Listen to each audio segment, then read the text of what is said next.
show this one.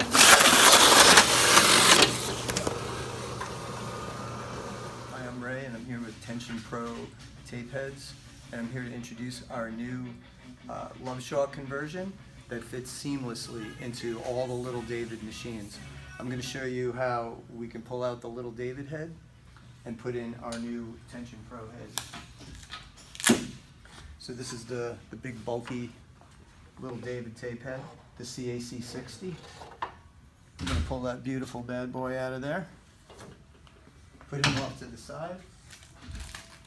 I'm going to take our new lighter weight streamlined Tension Pro head.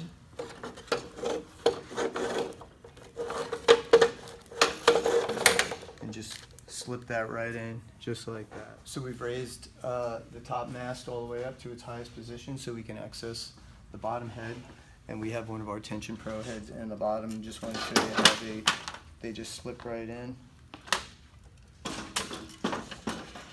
Again, there's no extra brackets necessary to mount our head into the Little David machines. So I want to take a look now at what makes the Tension Pro heads different from the Little David. Now we're going to talk a little bit about what makes these tape heads different from one another. The first thing I want to talk about is that we created a new frame that is very similar to the Little David frame, yet we've taken our Tension Master II series internal mechanism and mounted it inside of that new frame. So you can see here, here's the finished Tension Master II with the Little David feature. This is a Little David head that's kind of taken apart a little bit.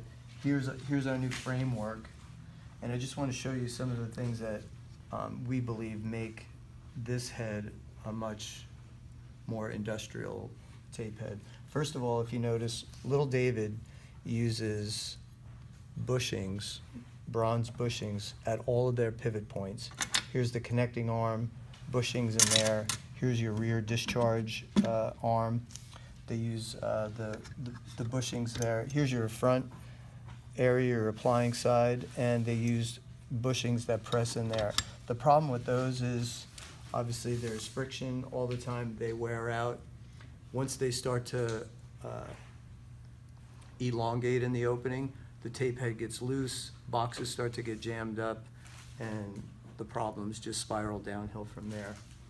What makes the Tension Pro series heads much more industrial is the fact that instead of bushings, we use either sealed bearings or needle bearings in all of our pivot points. So here's our knife arm. We press in needle bearings where the ground and polished shaft goes into those needle bearings. They're greased. It's a fantastic way to have that pivot point there. The front arms have needle bearings that actually press over the top of our knife arm, and they press in there like that. So you have bearing on bearing with the shaft going through the needle bearings there. On our discharge side of the tape head, we use these sealed bearings where, again, we have a ground and polish shaft goes through there, and that's our pivot point for the tail end. Another thing that makes the Tension Pro tape heads a little bit more industrial and a little less wear oriented is our tape hub and tape core assembly.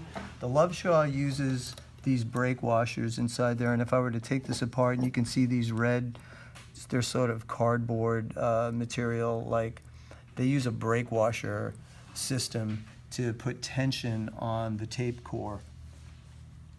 We use this plunger system that actually has a little nylon thing that slips into the hole there with a spring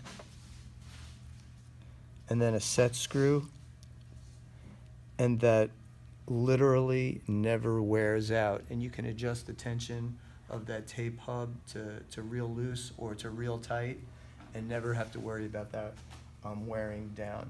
So we've found that our customers are extremely happy that we've come up with this solution. without having to add any brackets or any kind of extra things to your tape machines or your tape heads. And this is a real viable way to just pull out your little David head and slip in a way more professional tape head that's going to give you years of great use. Besides that, we also totally support these heads. We carry every part that is necessary for the maintenance of them. The applying rollers, the little tension roller here, the springs, the blades. Usually everything is a one-day ship away. I'm not going to change the receiver, I'm just going to take the shipping cost off. So basically what